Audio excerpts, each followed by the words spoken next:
orúkọ mi ni Fálọdún Ọdúnayọ̀ Samson, aláṣẹ àpàṣẹ iléeṣẹ́ Prestige Clothing tí a fi kalẹ̀ sí Adébáyọ̀ number 174 opposite First Bank l'Adébáyọ̀ Lado Ekiti. Iṣẹ́ ránṣọránṣọ ni ẹ yàn láàyò. Bẹ́ẹ̀ ni sir. Báwo lẹ ṣe bẹ̀rẹ̀ iṣẹ́ aṣọ rírán?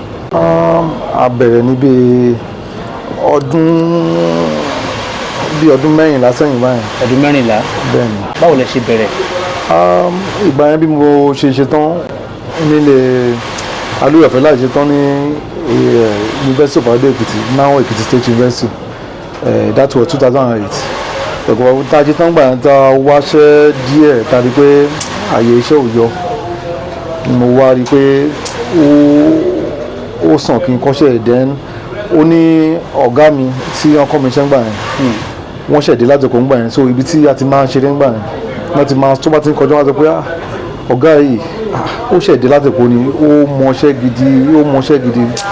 mo sọ fún ọ̀rẹ́ mi yẹn pé níjọ́ kẹta pé ọ̀gá tán ló mọṣẹ́ yìí mo ní mo fẹ́ lọ bá mo fẹ́ kọ́ṣẹ́. Ọ̀rẹ́ mi ní ó ní irọ́ ni mò ń pa pé kò possible but eventually mo decide láti lọ bá ẹni yẹn. So ìjọ́ kejì tó máa gbogbo ìta tí ń ṣe ní yẹn kò rí mi, ìjọ́ kẹta máa sọ pé mo sọ fẹ́ pé mo fẹ́ kọ́ṣẹ́ pé mo ti lọ bẹ̀rẹ̀ níbẹ̀ yẹn. So bí mo ṣe bẹ̀rẹ̀ ìrìn àjò yẹn ó le níbẹ̀rẹ̀ yẹn ṣùgbọ́n kò nípa ọ̀rẹ́ ọ̀fẹ́ Ọlọ́run àforí ti dé ibi tí tá a délé ni torí pé ìgbà yẹn ó ní mọ́tò kan tí à ń lò fún kabúkabú. Kabúkabú bẹ́ẹ̀ náà ṣiṣẹ́ kabúkabú rí. A ṣe dáadáa. Mo lẹ̀ ná ń gbà náà. A máa ń ná àwọn tó máa ń gbọ́ mi báyìí wọ́n á mọ̀ pé erugu ló sọ̀rọ̀ torí pé a ná ọyẹ́ ìkọ̀lé òmùò gbogbo ẹ̀ la ná gbà yẹn. In fact àwọn ọ̀rẹ́ mi kan tiẹ̀ máa ń pè mí ní ajíwọ̀n nígbà yẹn. Ṣé nígbà tí ẹ wà nílé ìwé yẹn lẹ ti ń ṣe kabúkabú? Ìgbà yẹn ni bá a ṣe. Ẹ ń kẹ́kọ̀ọ́ lápá kan ẹ tún ṣe kabúkabú lápá kan ṣùgbọ́n ẹ ti bẹ̀rẹ̀ iṣẹ́ tailoring gbà náà. Àti bẹ̀rẹ̀ torí pé gbàtà kọ́ wọ school nígbà yẹn that was 2002 so ìgbà yẹn strike kan bẹ̀rẹ̀ long strike so later bá a ṣe wọlé padà bá wá pé kí lèyàn fẹ́ ṣe bí mo ṣe orí ọ̀fẹ́ kan ṣàwọn àgbà yẹn mo ṣe tó pọ̀ nìyẹn mo fi ra mọ́tò so mọ́tò yẹn ni máa fi ṣe iṣẹ́ yẹn ìwòròkú ni mo kọ́ gbé náà dé level ṣùgbọ́n ìgbà tí mo rí pé kò sí bí mo ṣe fẹ́ máa ṣiṣẹ́ yẹn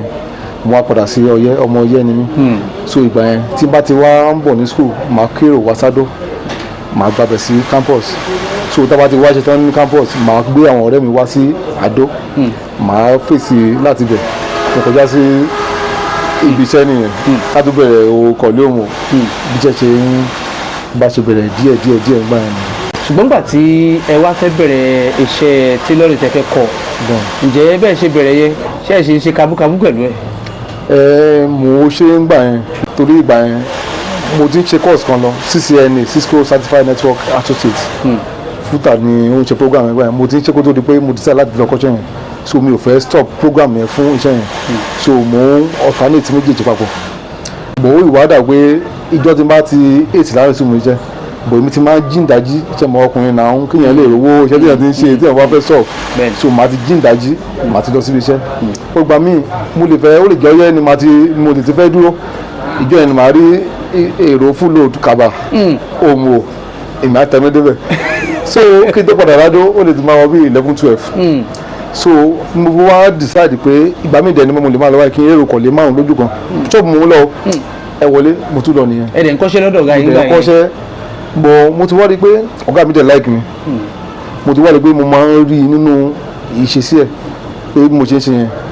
torí Mr. ló máa pè mí Mr. ọdún Mr. tó bóyá òun fẹ́ ṣe mọ̀ èèyàn ti débi gbádùn ẹ̀kọ́ ṣẹ́ náà. Lórúkọ ọ̀gá yín yẹn. Mr. Ekunda Isaac. Ẹ tẹ̀síwájú. So bí mo ṣe bẹ̀rẹ̀ iṣẹ́ yẹn nìyẹn then later mo wá rí pé kíní ò convenient bí mo ṣe ó ní ẹ̀rọ wá bá mi ṣẹ́ gbà mo ṣe gbé mọ́tò yẹn lọ fún gbà yẹn pé mo fẹ́ ta mọ́tò yẹn so in fact oye tí o yẹ kí n ta mọ́tò yẹn gan ni mo nígbà náà ni mo dispose ẹ̀ torí pé bí give away price ni pé mọ́tò yìí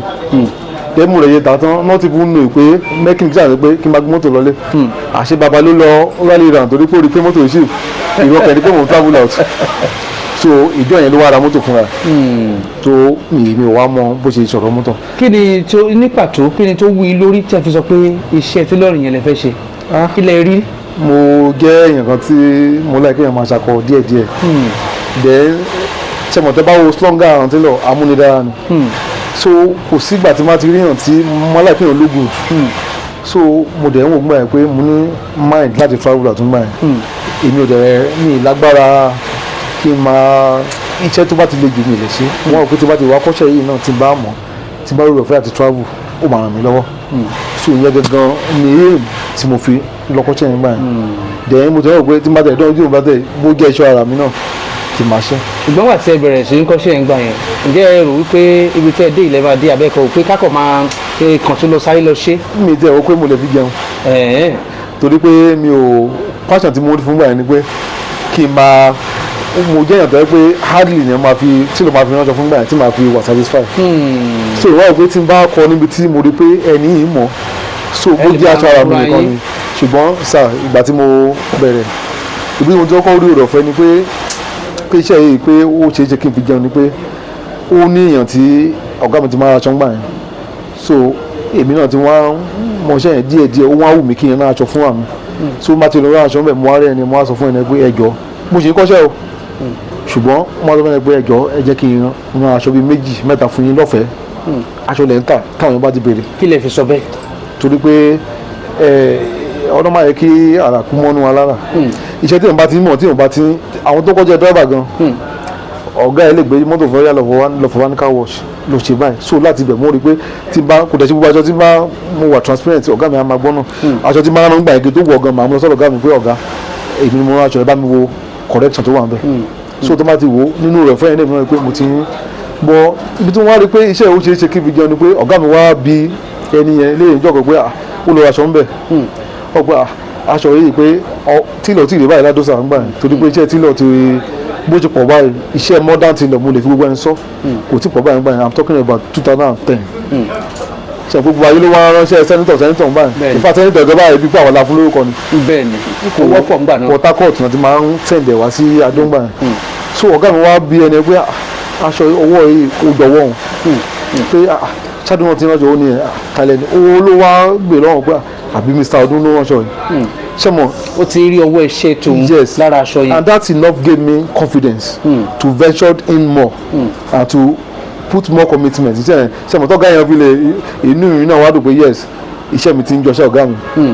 ó bẹ́ dà ṣé mo ọmọ tí ẹ̀yà bá dẹ̀ ti bí. ẹ̀yà níjọ. òun ni mo fi tẹpá mu pé kí n. bẹ́ẹ̀ ṣe bẹ̀rẹ̀ nìyẹn. bẹ́ẹ̀ ni sà. látìgbà tí ẹ ti bẹ̀rẹ̀ yẹn kí ni ìtẹ̀lẹ̀ rí gẹ́gẹ́ bí ìpèníjà. ìpèníjà tí mo kọ́ nígbà yẹn ni pé torí ìgbà tí mo bẹ̀rẹ̀ yẹn stove iron ni mò ń lò inú yàrá ni mo dẹ̀ ti bẹ̀rẹ̀ then mi ò ní industrial machine kò ṣe pé mi lówó àti ìdáwó ṣẹ́ mọ́ èèyàn tó ta mọ́tò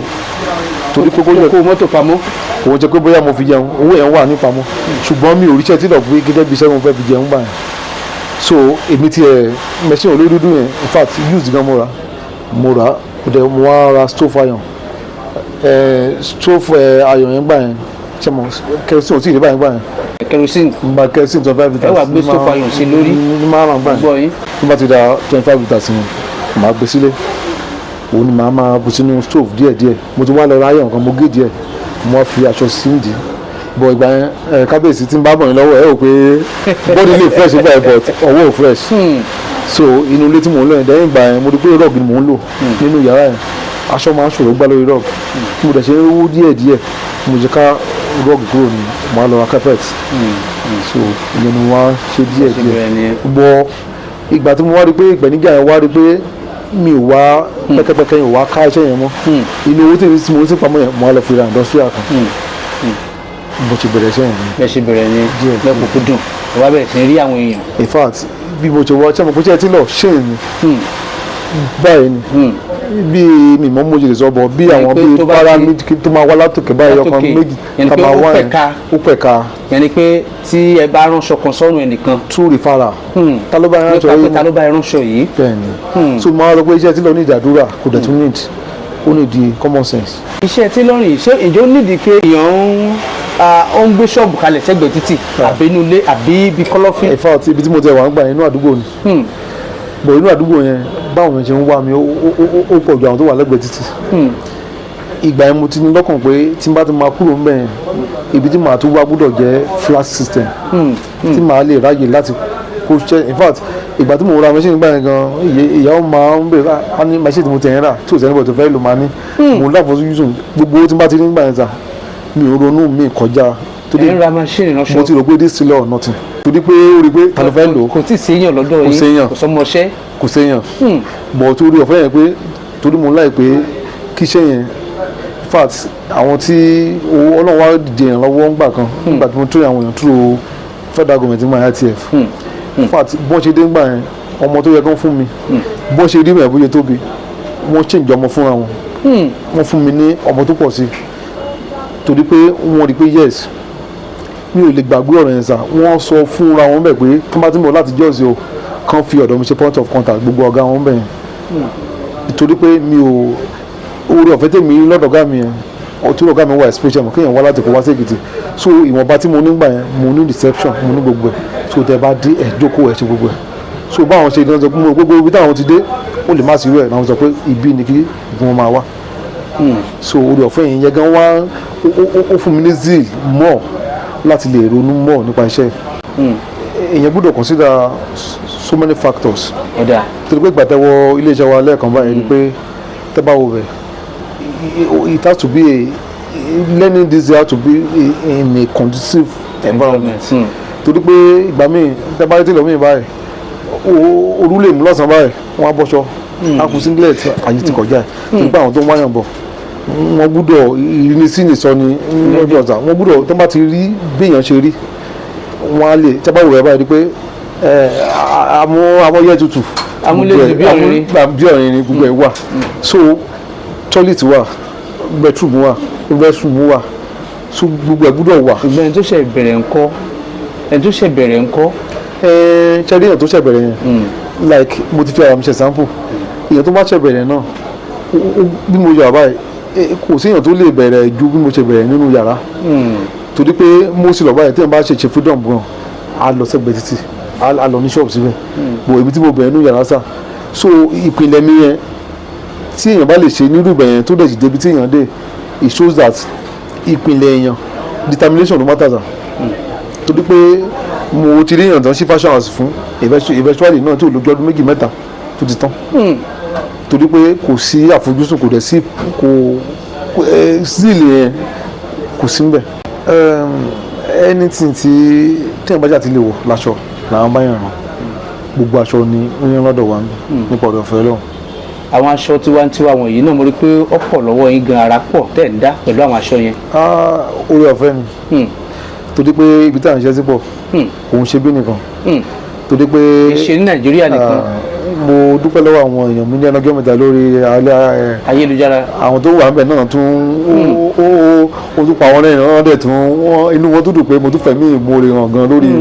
torí pé ìṣọwọ́ ránṣọ wọn ṣe mọ̀ pé ayé ti kọjá tẹ́lẹ̀ ayé tẹ́lẹ̀ báyìí ni pé English dresses ló pọ̀ jù in fact these days gan báyìí wedding báyìí àwọn èèyàn ti ń wọ aṣọ tiwantiwa torí pé tẹ́bádé ìfowópamọ́ báyìí aṣọ tí mo wọ̀ báyìí èèyàn wọ̀ bẹ́ẹ̀ débi iṣẹ́ ìjọba wọ́n wọ aṣọ báyìí ní Monday to Friday torí pé bí ò bá ti pé a ní ẹ̀mí pé èèyàn kó yàn lẹ́rú kò sí òfin tó restrict èèyàn láti má wọ aṣọ tiwantiwa bọ̀ torí pé Ọlọ́run ti wá ń ṣèjọba ṣe ìyanu báyìí ojú ti ń là díẹ̀díẹ̀ then àwọn èèyàn ti ń lọ́wọ́ fi sẹ́nu díẹ̀díẹ̀ torí pé bí mo ṣe tábánisẹ́ ara yín báyìí tí aṣọ tó bá wù mo lè wọ kò sẹ́nìbọ̀ tó lè sọ pé má wọṣọ kò sófin tó ní kéèyàn má wọ native then bọ́jẹ́ àwọn ọlọ́jọ́ fún òyìnbó gan báyìí táwọn fẹ́ ṣe wedding tó òyìnbó bá fẹ́ ọmọ wa báyìí àwọn èèyàn wá ti wá wọ́n máa date fún òyìnbó báyìí pé ọ̀gbẹ́ni ò lè wọ súùtù òyìnbó tó àwọn dábàá ránṣẹ́ báyìí òfì lọ bá àwọn òyìnbó wọn tó lè fi ṣe wedding in fact fídíò ìgbà tó ń sẹ̀yìn sí wa inú wọn ń dùn bó ṣe ń wọ̀ tán jó so ìsódà pé gbogbo àwọn kìíní yẹn these days orí ọ̀fẹ́ yẹn ti wà dáadáa so kò síbi táwọn kì í ṣiṣẹ́ sí. bóyá èèyàn wà lamẹ́ríkà ń sìn èèyàn wà ní London èèyàn wà ní Europe anywhere lágbàáyé wọ́n wá nílò aṣọ tó jẹ́ tiwantiwa bí wọ́n fẹ́ lò fún ayẹyẹ lọ́dọ̀ wọn lọ́hùn tí wọ́n bá fẹ́ rán irú aṣọ bẹ́ẹ̀ wọ́n ti kàn sí nínú ọ̀rọ̀ tẹ́ ẹ̀ ń sọ dàbí pé àwọn kan ti ń kàn sí báwo lẹ ṣe ń ṣe. èyí tó le jù bẹ́ẹ̀ ni transparency torí pé a jẹ́ olóòótọ́ bẹ́ẹ̀ ni kò sí gbogbo àwọn tí ó àdàmú wọn lórí ayélujára àbí mọ wọn tó èèyàn kan tèmi bá gbowó lọ́wọ́ yín báyìí tí n bá bá yàn ránṣọ please aṣọ yẹn tán korúkọ sílẹ̀ rẹ̀ máa fi sínú àpò ẹ̀ jùkọ́ ìgbà yẹn báyìí tán máa ń aṣọ tán èyàn mi lè máa sọ pé ṣáṣọ tó ìgínà ní báyìí ẹ mú kinní yẹn o àdàgẹ́ gbogbo ṣàṣọ kẹ́ pé àwọn tó mọ̀ wọn pa aṣọ pé ìkan báyìí ló wà létí èèlò náà ń tà ìyẹn then láti wọ̀nyàn nǹkan méjìlá máa ń ṣe a lè ní kẹ́ni send picture ẹ̀ ọ̀ àwọn ti ní template táwọn ń lò èmi fún àmì ti nínú àwọn ọmọọṣẹ́ mi mo ti take measurement video pé ok o àyà ní o kò jẹ́ pé èèyàn mi báyìí afẹ́ ránṣọ báyìí àti lẹ́yìn tó yẹ pé ìgbà tó ránṣọ báyìí nǹkan tó wọ̀n bí pé èèyàn wọṣẹ́ táwọn tá fún lọ́rùn báyìí ṣẹ́ẹ̀tì tẹ̀ ní báyìí button down bó ti máa mọ gbogbo báyìí ẹ̀ lè wọ́n ṣẹ́ẹ̀tì rẹ̀ so ìtorí convention yẹn báyìí láti ṣe ètò pé bá a ṣe lè wọ̀nyàn so that a máa send ẹ̀sẹ̀ nìyẹn ádàá fẹ́ mọ ẹni máa lo initiative ẹ̀ pé ok o ọrùn ní nẹ́ẹ̀tì ní o kọ̀ọ̀kan báyìí àmọ́ bá ṣe wọ́n á dẹ̀kọ́lẹ̀ kò sí ibi tí ó wà lágbàáyé tí wọ́n ti ta tepu téèyàn lè walking sí anywhere kó ra tepu kó dẹ̀ take measurement á send ẹ̀ sí wa àwa sọ fẹ́ẹ́ ní kó send picture ẹ̀ àwa fi. ṣé ẹ tún máa rán fìlà tiwa ara ẹ̀ lẹ́wọ̀ sàn. o ètò wà lórí yẹn lẹ́rán. bẹ́ẹ̀ ni sàn. nígbà mo kọ́ dé mo ráwọn fìlà kan náà nílẹ̀ tó pọ̀ rẹ̀kẹ̀rẹ̀kẹ̀ àtàwọn aṣọ òfin kan fìlà náà lẹ́ẹ̀ fi rán. fìlà àti agbádá gbogbo ẹ̀ lọ́wọ́. ẹ máa rán agbádá ẹ máa rán tàwọn ọba. gbàgbọ́ta. àwọn bàbá dé tó gbàṣọ wá fún gbogbo ẹ̀ àwọn ẹgbẹ́ yóò sì tó bí ọba bíi mélòó ẹgbẹ́ ránṣẹ́. orí ọ̀fẹ́ wà àtẹ̀lé àwọn ọba tó wá síbi tó yẹ pé tú ìgbà tí kábíyèsí tẹ̀ débi gan bàbá òjẹ́ ká mọ̀ ìgbà tí àwa gbórúkọ táwa wojú ní gbogbo ayọ̀ wá dọ̀bálẹ̀ ta torí pé ẹni ẹ̀sọ́ pé ṣẹ́ tán rí bọ̀ bàbá náà disguise wá pé wọ́n fẹ́ àdẹ̀rẹ́ àwọn tá a lọ ń bá ní palace náà. àwọn tí wọ́n jẹ́ olóṣèlú tí wọ́n ránṣọ bákan náà ṣé wọ́n kàn sí. àwọn gan ni bàbáyé torí pé ọbẹ̀ wà ń bẹ̀. ọ̀dà táwọn èèyàn bá fẹ́ wo iṣẹ́ ọwọ́ yín gbogbo àwọn àrà tẹ́ ń dá nílé iṣẹ́ yín gẹ́gẹ́ bí ilé iṣẹ́ Prestige Clothing ǹjẹ́ wà lórí ojú òpó ayélujára. àwọn bẹ́ẹ̀. ẹ ṣàlàyé fún àwọn èèyàn. tó bá jẹ́ Facebook Falodun Ọdúnayọ̀ Samson ìyẹn ní Facebook tó bá jẹ́ TikTok account méjìlá ń lò à ń lo Falodun Ọdúnayọ̀ Samson adé ń lo Prestige Clothing so Instagram náà ó máa bẹ́ẹ̀ náà so gbogbo àwọn social media handles yẹn náà bẹ́ẹ̀ ni sá. wọ́n lè kó wá sí 07032818722 07032818722 mo rà wọn ní WhatsApp number wa. mo rà àwọn òṣìṣẹ́ yín tó pọ̀ síbẹ̀ yẹn bẹ́ẹ̀ àwọn ọmọọṣẹ́ yín nìyẹn tó mọṣẹ́ mélòó tẹ́ ẹ ní báyìí. a ní bíi ká máa ka ẹ̀sánṣá ìgbà míì wọ́n lè pé 20 because gbogbo ọmọọṣẹ́ wa ni a máa open file fún máa gba form adẹ̀ ní wọ́n ní guarantor so yẹn máa jẹ́ ká lè mọ oye tí tọ́ni dẹ́adẹ́rẹ́ àwọn òṣìṣẹ́ náà bíi 10 tó bá ṣiṣẹ́. àwọn kan wà tó jọ ṣiṣẹ́ yín tó máa ń ṣiṣẹ́ tẹ̀ ń fún lówó. bẹ́ẹ̀ni. wow lóṣooṣù lẹ́ ń fún wọn. lóṣooṣù. àwọn kan tó wà tó ń dẹ̀ ń kọ́ṣẹ́. tó ń kọ́ṣẹ́. bí wọ́n bá fẹ́ kọ́ iṣẹ́ yìí lọ́dọ̀ yín bí ọdún mélòó náà lè lò. ó depends ó kéré jù ó yẹ kí ọmọ tó bá fẹ́ kọ́ṣẹ́ dáadáa ó kéré jù ọdún kan torí pé oṣù mẹ́fà kankan báyìí nínú ẹ̀ náà ti rí atọ́rọ àyè lọ bí alọ̀hún òjò rọ̀ ń bí àmì òdánú gbogbo ẹ̀ lèyìn náà calculate yọ kúrò ń bẹ̀ so ọmọ tó bá fẹ́ ran ara ẹ̀ lọ́wọ́ ó kéré jù ọdún kan.